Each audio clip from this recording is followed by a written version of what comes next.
Okay, we're going to demonstrate doing the entry of student grades and also what it looks like when you're looking at least one of the reports or the screens that displays quite a bit of information. So I'm finishing creating this last assignment here. I have two already created and now I'm creating one more just to show you this little button here that allows me to jump to score the assignment.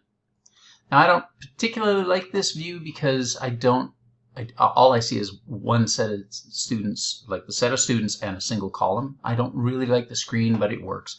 So if I click in this white space here, I'm going to get this grid that you might recognize from report cards. And it allows me to navigate up and down through the students. And normally it would let me jump around left to right if I had multiple columns available, but right now I don't. So I can key in the score.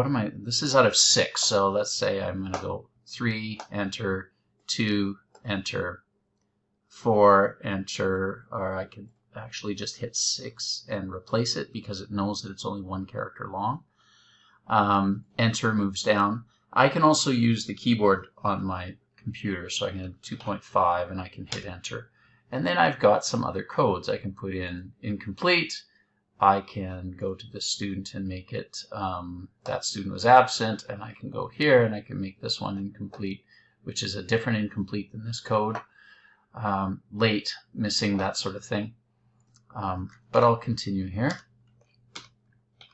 Okay, so there's my scores. Now nothing's saved until you hit that save score, so let's make sure that we do that. All right, so that's going in a single item.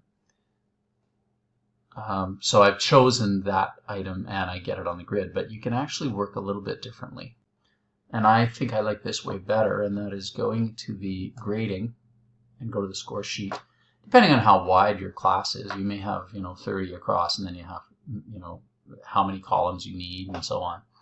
But this one will update your grades and show you a little bit more information on the history of the student at one time, and it gives you more navigation possibilities. So now I'm in this quiz, which is out of 65, so I'll put in some scores here.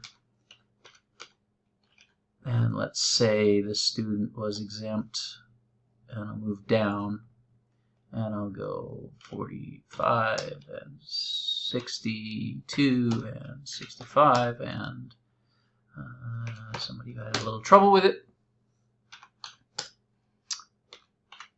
Okay, then I can move over to the right, and then I can move up to the top using those navigation buttons. So this one's out of 10.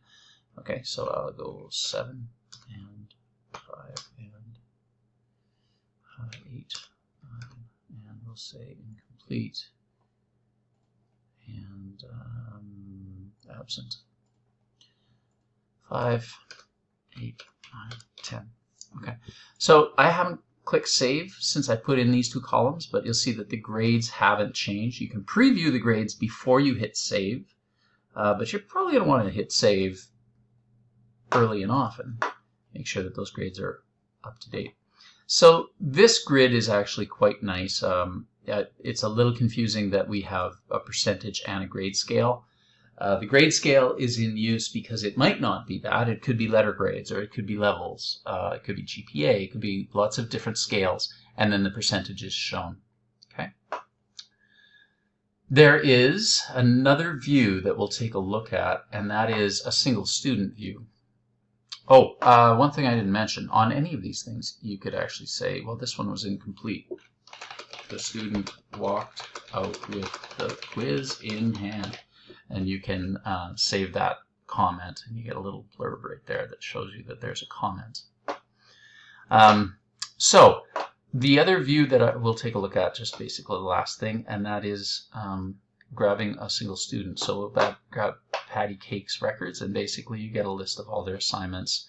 It's sort of a one-pager of the assignment lists.